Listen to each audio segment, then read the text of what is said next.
Halo teman-teman, perkenalkan nama saya Irene Elizabeth Raja Guguk, NIM 1945287. Saya mahasiswa dari Sekolah Tinggi Ilmu Ekonomi Sultan Agung Pematang Siantar dari kelas Akuntansi B sore semester 6. Di sini saya mengambil topik dari lembaga keuangan non-bank bagi peningkatan perekonomian masyarakat, yaitu pasar modal. Pertama, pengertian pasar modal. Pasar modal merupakan kegiatan yang berhubungan dengan penawaran umum dan perdagangan efek perusahaan publik yang berkaitan dengan efek yang diterbitkannya, serta lembaga dan profesi yang berkaitan dengan efek. 2. Instrumen investasi pasar modal. Instrumen investasi pasar modal ada 5, yaitu yang pertama saham.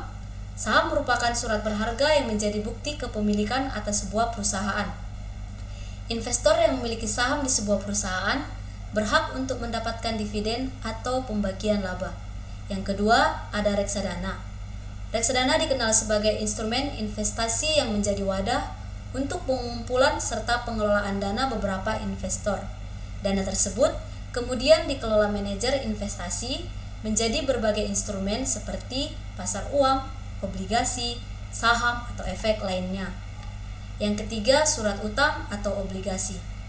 Kepemilikan surat utang dapat dipindah tangankan dan pemegangnya memiliki hak untuk memperoleh bunga serta pelunasan utang pada jangka yang telah ditentukan. Yang keempat, ada exchange traded fund. Surat berharga yang satu ini sebenarnya memiliki kemiripan dengan reksadana, sama-sama dikumpulkan secara kolektif. Hanya saja ETF bisa diperdagangkan di bursa efek layaknya saham. Yang kelima, ada derivatif. Surat berharga ini dikenal sebagai bentuk turunan dari saham. Terdapat 2 jenis derivatif yang bisa kita temukan di pasar modal Indonesia, yaitu warrant dan right. 3. Regulasi tentang pasar modal. Berdasarkan Undang-Undang Pasar Modal Nomor 8 Tahun 1995 yang menjadi dasar hukum dari kegiatan pasar modal di Indonesia. Kegiatan pasar modal di Indonesia ini juga diawasi oleh Otoritas Jasa Keuangan atau OJK yang menjalankan fungsi sebagai berikut. Yang pertama, menyusun peraturan pelaksanaan di bidang pasar modal. Yang kedua, melaksanakan protokol manajemen krisis pasar modal. Yang ketiga, menetapkan ketentuan akuntansi di bidang pasar modal. Yang kelima, 4, merumuskan standar, norma, pedoman, kriteria, dan prosedur di bidang pasar modal. Yang kelima, melaksanakan analisis, pengembangan dan pengawasan pasar modal termasuk pasar modal syariah. Yang keenam, melaksanakan penegakan hukum di bidang pasar modal. Yang ketujuh, menyelesaikan keberatan yang diajukan oleh pihak yang dikenakan sanksi oleh OJK, bursa efek, lembaga clearing dan peminjaman, dan lembaga penyimpanan dan penyelesaian. Yang kedelapan, merumuskan prinsip-prinsip pengelolaan investasi, transaksi dan lembaga efek, dan tata kelola emiten dan perusahaan publik. Yang ke-9, melakukan pembinaan dan pengawasan terhadap pihak yang memperoleh izin usaha, persetujuan, pendaftaran dari OJK dan pihak lain yang bergerak di bidang pasar modal. Yang ke-10, memberikan perintah tertulis, menunjuk dan atau menetapkan penggunaan pengelola stauter terhadap pihak atau lembaga jasa keuangan yang melakukan kegiatan di bidang pasar modal dalam rangka mencegah dan mengurangi kerugian konsumen, masyarakat, dan sektor jasa keuangan. 4. Pelaku pasar modal. Ada 5 pelaku pada pasar modal yang dapat kita ketahui, diantaranya yang pertama, emiten. Emiten merupakan pihak yang melakukan penawaran umum berupa efek berdasarkan tata cara yang diatur dalam perundang-undangan yang berlaku. Adapun efek yang ditawarkan oleh emiten adalah surat pengakuan hutang, surat berharga komersial, saham, obligasi, tanda bukti utang, unit penyertaan kontrak investasi kolektif, kontrak berjangka atas efek, dan setiap derivatif dari efek. Yang kedua, ada investor. Jika emiten memiliki peran sebagai penjual di pasar modal, pembelinya dikenal dengan sebutan investor. Banyak orang menyebutnya sebagai pemodal, sebab pihak inilah yang memiliki dana untuk membeli efek yang dijual perusahaan. Investor tidak selalu perorangan atau individu, tetapi bisa juga badan atau perusahaan. Ada juga investor domestik maupun asing. Yang ketiga ada penjamin emisi. Penjamin emisi adalah pihak yang membuat kontrak dengan emiten untuk melakukan penawaran umum. Mereka terkadang bisa saja membeli sisa efek yang tidak terjual.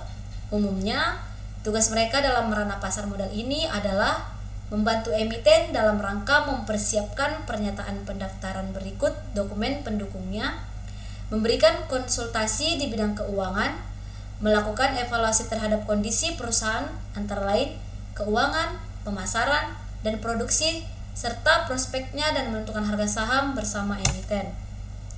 Yang keempat ada agen penjualan.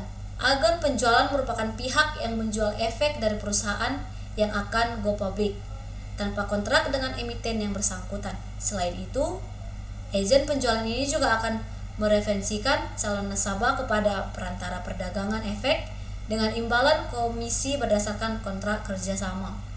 Yang kelima, pialang atau broker. Broker atau pialang dianggap sebagai seseorang atau suatu perusahaan yang bertindak sebagai perantara atau mediator atau penghubung transaksi antara pembeli dan penjual. Dalam dunia pasar, modal atau investasi, pengertian broker sendiri adalah individu atau sebuah perusahaan yang bertindak sebagai perantara transaksi atau investor atau sebagai konsumen dengan pasar modal. 5. Jenis pasar modal. Ada beberapa jenis pasar modal, yaitu yang pertama, pasar perdana. Pasar perdana merupakan tempat efek-efek atau surat-surat berharga lainnya diperdagangkan untuk pertama kalinya sebelum nantinya dicatat pada bursa efek. Atau bisa juga disebut investor membeli surat berharga atau saham sebelum dilakukan penawaran umum perdana atau initial public offering atau IPO. Yang kedua ada pasar sekunder. Lain halnya pada pasar perdana, di pasar sekunder, investor dan pihak penjual surat berharga bisa melakukan jual beli yang telah tercatat di bursa efek. Investor yang telah membeli efek di pasar perdana juga bisa menjualnya di pasar sekunder. Yang keenam, fungsi pasar modal. Yang pertama, fungsi ekonomi.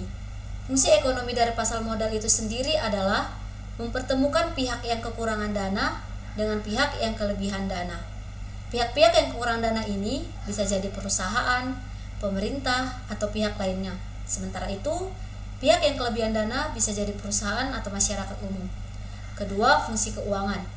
Fungsi pasar modal ini dianggap sebagai sarana investasi masyarakat pada instrumen-instrumen keuangan seperti saham, obligasi, reksadana, dan lainnya.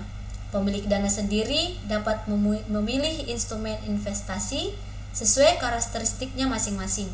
Dengan melakukan investasi, pemilik dana memiliki kesempatan untuk memperoleh imbalan atau return sesuai instrumen investasi yang dipilih. 7. Peranan pasar modal. Pasar modal juga memiliki beberapa peranan penting terhadap perekonomian negara. Di antaranya, pertama, memberikan fasilitas transaksi dalam surat berharga yang diperdagangkan. Yang kedua, memberikan kesempatan pada investor, dalam hal ini masyarakat, untuk mendapatkan keuntungan. Yang ketiga, pasar modal memberikan peluang bagi perusahaan untuk pemenuhan keinginan pemegang saham dengan kebijakan dividen dan stabilitas harga sekuritas yang normal. Yang keempat, pasar modal juga memberikan kesempatan kepada investor untuk menjual kembali surat berharga dan saham lainnya. Yang kelima, pasar modal memberikan kesempatan kepada masyarakat luas untuk turut berpartisipasi dalam perkembangan dan kemajuan perekonomian. Yang keenam, pasar modal juga mengurangi biaya transaksi dan informasi surat berharga.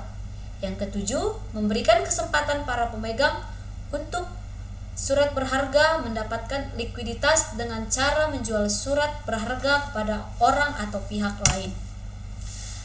Dan yang terakhir adalah keuntungan investasi di pasar modal. Ada beberapa keuntungan yang kita dapat saat melakukan investasi, antara lain: 1. Pencairan mudah dan praktis. 2. Tingkat keuntungan cukup besar. Yang ketiga, bisa dimulai dengan modal kecil. Yang keempat, nilai investasi bisa terus meningkat. Dan yang kelima, dapat digunakan sebagai jaminan. Demikian sedikit penjelasan yang saya sampaikan. Semoga bermanfaat. Saya ucapkan terima kasih. Sampai jumpa.